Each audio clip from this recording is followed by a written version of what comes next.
அனைவருக்கும் தமிழ் புத்தாண்டு நல்வாழ்த்துக்கள். இன்னைக்கு காலையில் எப்பவும் போல் எழுந்துச்சாச்சு. இன்னைக்கு வந்து பூஜை பண்ணணுங்கிறனால நியூ இயர் அதுமாக சாரி கட்டிட்டு சாமி கும்பலான்னு சொல்லிட்டு காலையிலே கிளம்பி கீழே வந்தாச்சு.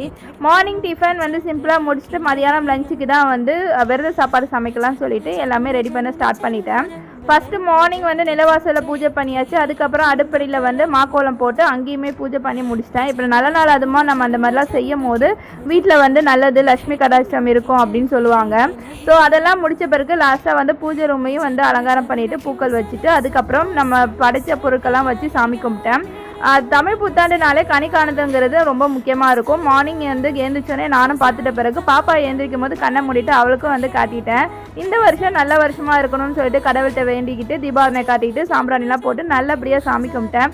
ஒரே ஒரு வருஷம் ஹஸ்பண்ட் இல்லை, அவர் ஊருக்கு போயிருந்தாரு. ஸோ நாங்கள் மட்டும் தனியாக இருந்து சாமி கும்பிட்டோம். நல்லபடியாக இந்த வருஷம் இருக்கணும்னு சொல்லிட்டு கடவுள்கிட்ட வேண்டிக்கிட்டேன். நெக்ஸ்ட் வீடியோவில் பார்க்கலாம்.